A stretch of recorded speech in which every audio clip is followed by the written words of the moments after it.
Yeah, hi, welcome to my channel Freaking IT. Today we are going to discuss DSCP. So in this word, in the CCNA topic, the DSCP is also one of the most important topic where the DSCP stand for Dynamic Host Control Protocols. So if we're going to discuss the DSCP, first we need to understand what is DSCP, how it's work, because in this world, DSCP is playing a vital role the environment. So DHCP is a network protocols that automatically assign IP address and other network setting to device on a network instead of manually configuring each device.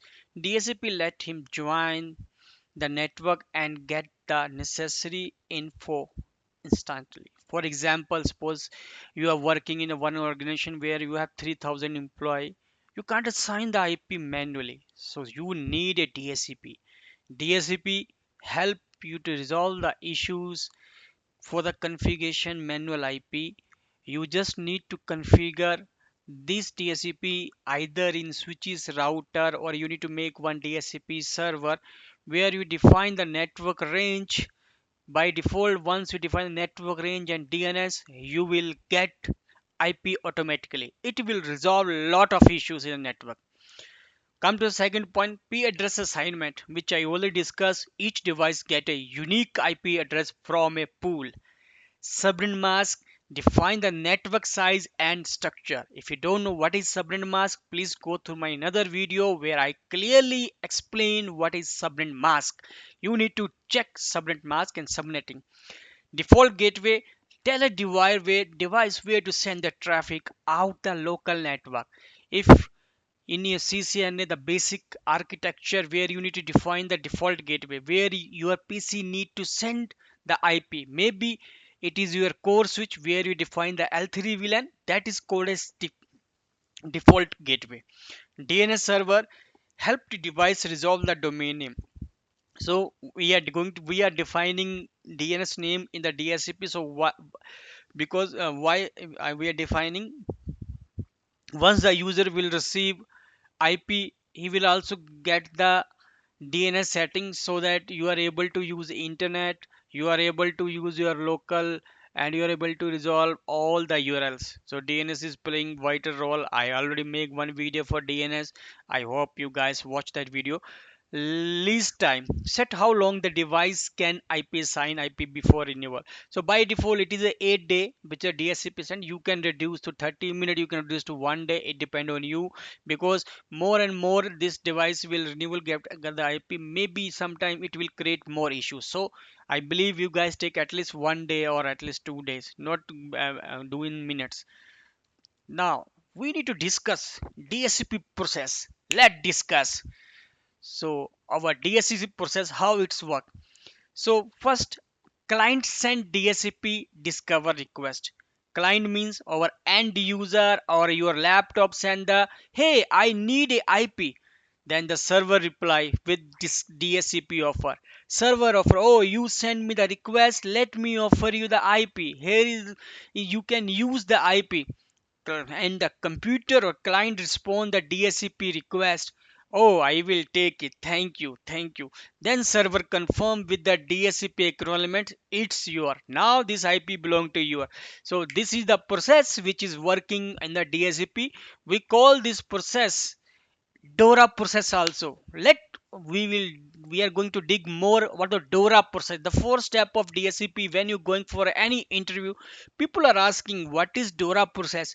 Maybe they don't ask you DSCP. So you guys believe that, you guys know that what is Dora process. Dora means the fourth step of DSCP, which is called a discover, which is called offer, which is called a request, acknowledgement. When you make it short form, it is called a DSCP. Let's discuss that discover.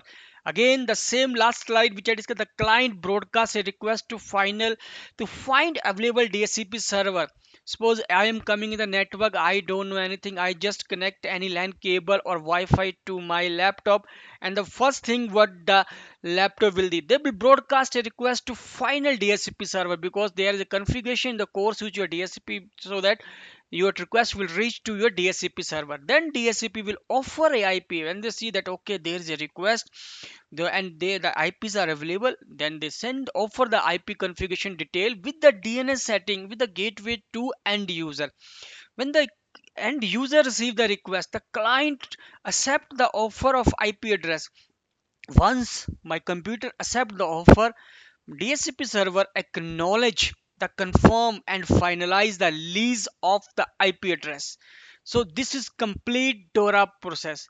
So guys, I am DHCP. This is only CCN level. We can do lot of thing on DHCP. We can define voice traffic. We can define options for the voice. There, that is little bit more harder, but I believe this is for the basic understanding how the DHCP work, which process is working. So DSCP case benefit. Let's see that what are the benefit of case studies, what some of few cases, so that you can get the idea where we can use this.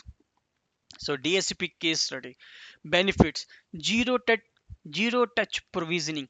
New devices connect without configuration. They guys need to connect only lab to the network and Wi-Fi. By default, they will get the IP. Centralized control.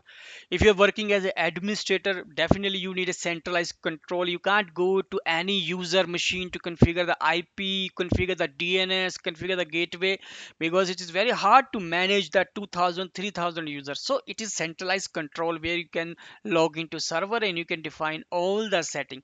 Scalability. It's very easy support growth to hundred of thousands of devices. You suppose if your organization growing from 5000, 10,000, it's a matter of just configuring, matter of few seconds. You just define the VLANs, define the range in the DSCP. By default, the DSCP will start following the DORA process and end user will get the IP. Security combined with the MAC address filtering or IP resolution for trusted device. Yeah, this is one of the most important factor which provide more security.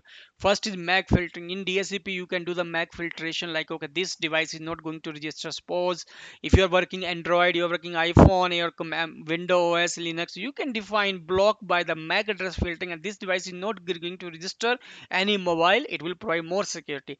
And the IP reservation, definitely we in core data center devices, we are using router switches, we are using servers, so we can't use those server as a DSCP, because if every time our IP is going to change, it will be great big downtime and mess in the environment. So we need to give static IP to those devices so we can do the IP reservation for trusted device.